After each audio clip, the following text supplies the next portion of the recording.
Sejam todos bem-vindos a este canal. Salve Maria, viva Cristo Rei. No dia 19, no dia 9 de abril, ocorreu o debate entre Thales Muniz, o Lucas Clautal. Também tivemos a participação do lado protestante do Diego Fernandes e do Thiago Lima. Bom, meu objetivo neste vídeo é comentar sobre a fala do Diego, em que ele comenta sobre o concílio de Elvira proibir as imagens sacras. Bom, eu vou estar colocando agora o trecho do debate em que ele fala isso.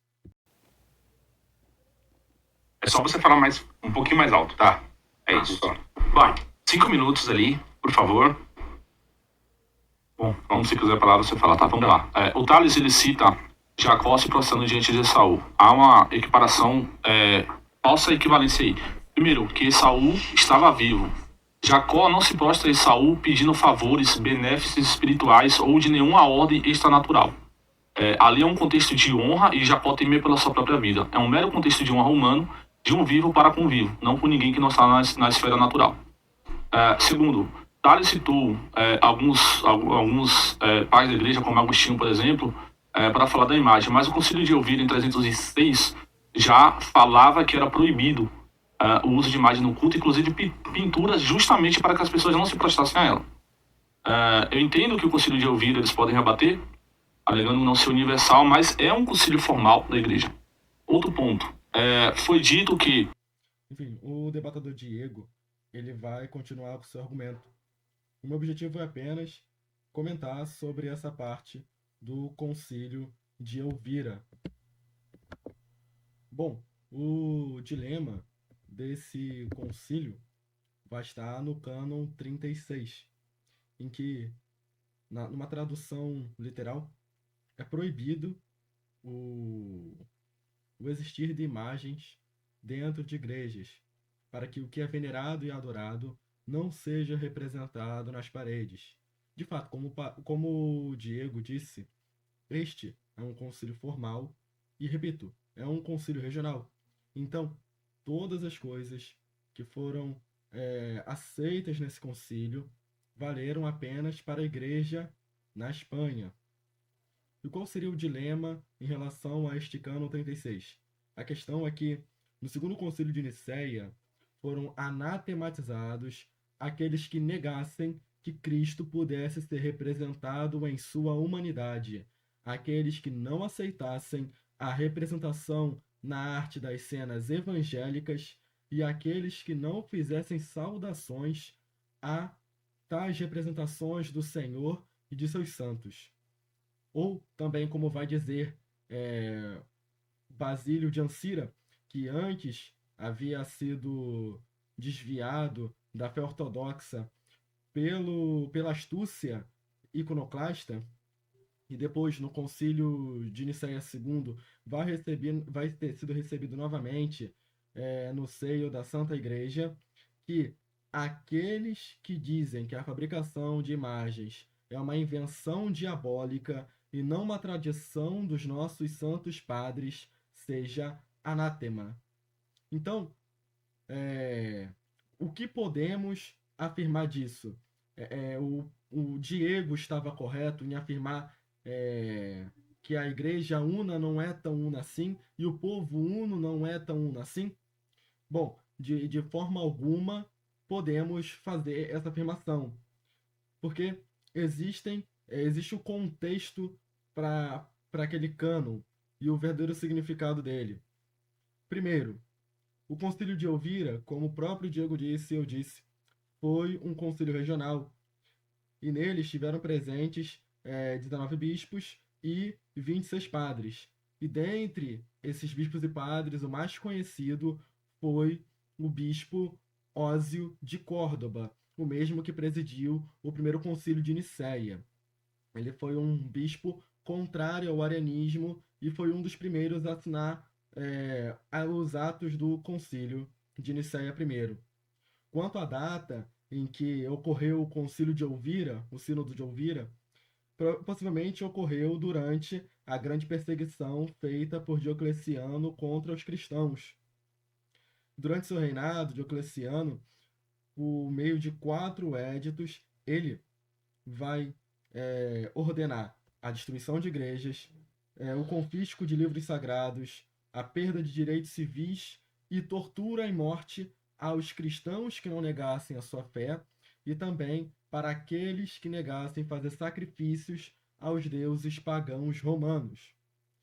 Podemos afirmar então que a proibição dessas pinturas e imagens em igrejas foi mais uma medida pastoral e administrativa pela própria natureza do concílio e também pelo próprio contexto histórico em que estava passando a região da Península Ibérica. Com o intuito, os bispos dessa região proibiram o uso de imagens e de pinturas para proteger os locais sagrados, os locais em que os cristãos se reuniam. Imaginemos, né? Nesse período, Diocleciano, com esses 4 éditos, ordenando com que seus soldados entrassem em igrejas, destruíssem, profanassem, matassem os cristãos, torturassem e tentassem e ainda propor diversas formas de fazê-los negar a fé cristã. Então, com uma tentativa de proteger esses locais, os bispos aceitaram esse cano. E também, naquele período, no século IV, o Império Romano, como já havia dito, já havia dominado aquela região da Península Ibérica. E, juntamente com sua fronteira, a sua cultura e sua religião pagã iriam se espalhar. E esse povo hispânico, quando se converte, estava antes mergulhado no paganismo romano.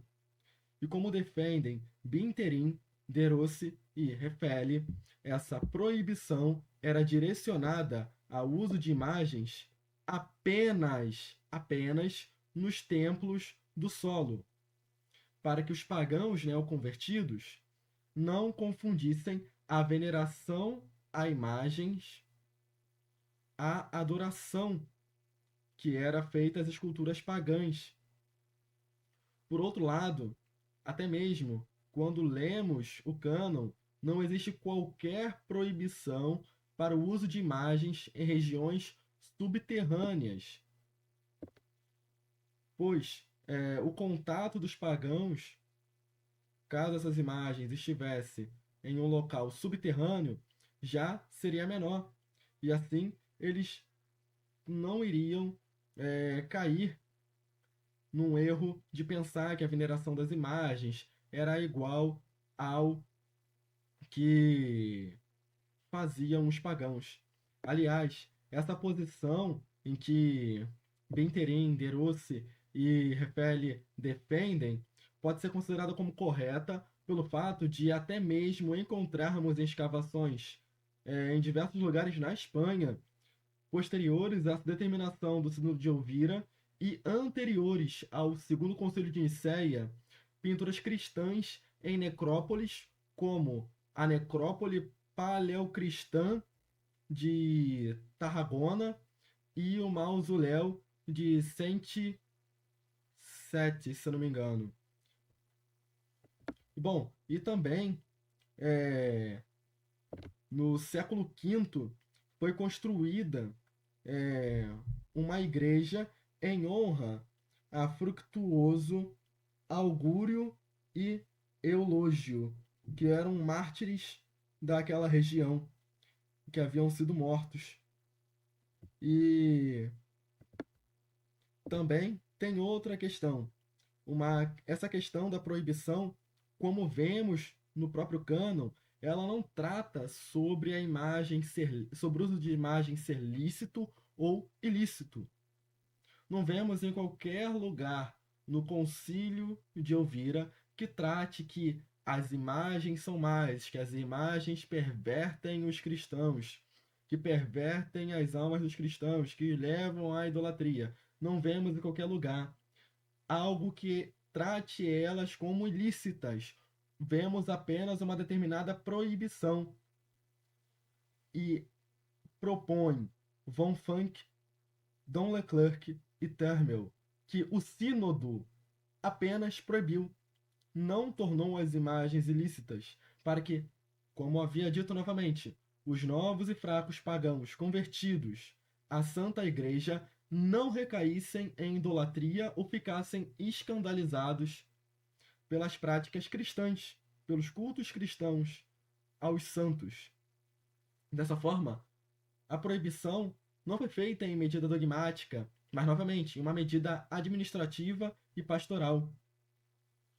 Além disso, até mesmo existe um muro na Espanha em que foram martirizados Santos Justo e Pastor, que eram duas crianças irmãs que foram mortas durante a perseguição de Diocleciano.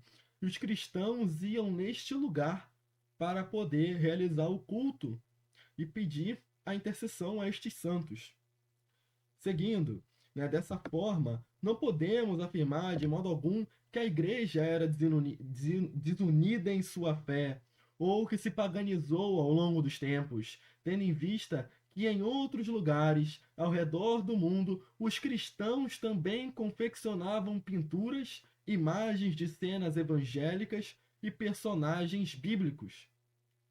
Por exemplo, em Roma nós temos a catacumba de Priscila, com imagem dos 3 jovens de Daniel na fornalha cantada, Maria e o profeta, e Jesus, o bom pastor. Na sinagoga de Durceoropos também nós temos diversas pinturas nas paredes.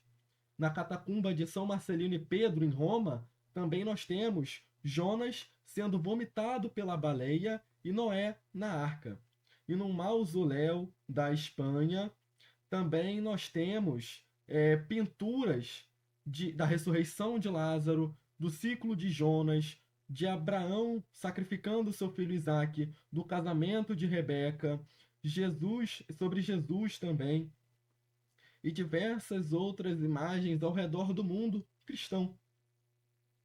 Portanto, enquanto o concílio de Elvira determinava que não se podia também utilizar imagens em igrejas, víamos Eugênio de Laodiceia, em 335 d.C., escrevendo em seu epitáfio que, depois de passar algum tempo na cidade dos Laodicenses, onde, pela vontade de Deus Todo-Poderoso, fui feito bispo, e durante 25 anos completos exerci o episcopado com grande mérito, também reconstruí toda a igreja desde os alicerces, com tudo o que a ornamenta ao redor, os pórticos quádruplos, as pinturas, os mosaicos, a fonte, o vestíbulo e todos os trabalhos de cantaria. Ele escreve isso em seu epitáfio. Eusébio de Cesareia, mesmo sendo considerado o inimigo dos ícones, vai escrever em História Eclesiástica no ano 325 d.C., que as imagens dos apóstolos São Pedro e São Paulo e do próprio Cristo são preservadas em pinturas, pois era um costume dos antigos honrar aqueles que consideravam como libertadores. São Basílio Magno, em sua carta 360, afirma que honrava e beijava as feições de imagens dos apóstolos, profetas e mártires, e acrescenta que essa prática foi transmitida pelos apóstolos e não sofreu qualquer proibição da parte deles, e que essa prática de honrar as imagens e beijá-las esteve presente por toda a igreja nos confins da terra. São Cirilo de Alexandria, por fim, ao escrever um comentário ao Salmo 113b, 115, versículo 16, afirma que as imagens construídas de homens santos não são para adorarmos eles como deuses, mas imitá-los. E as imagens de Cristo servem para elevar as almas para o alto. Portanto, meus caros, fazer um recorte e usar apenas o cânon 36 do Concílio de Elvira é também ignorar o que o concílio desejava fazer e também ignorar todo o resto da história da igreja.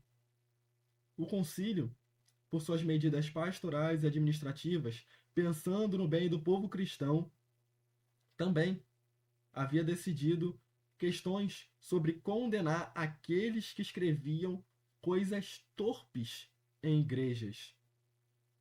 Então, por amor aos cristãos, os bispos e os padres haviam feito essa decisão para preservá-los de uma possível queda e preservar os locais sagrados de possível blasfêmias que o Império Romano, que os soldados poderiam fazer naqueles locais. Vejam, irmãos, então, como diz São Basílio Magno, o uso de imagens e pinturas foi bem visto. Foi bem visto por todos os cristãos, foi bem visto por todos os apóstolos, e foi assim feito por toda a igreja em todos os confins da terra. Logo, respondendo ao Diego, sim, a igreja é una, e tão una, assim como o povo uno é tão uno. Porque a oração de Cristo, pedindo para que a fé de Pedro não desfalecesse, é infalível. Então, que possamos ter nossa mente, assim como São Cirilo de Alexandria, elevada para o alto dos céus pelas belas imagens cristãs. Viva Cristo ressuscitado! Salve Roma!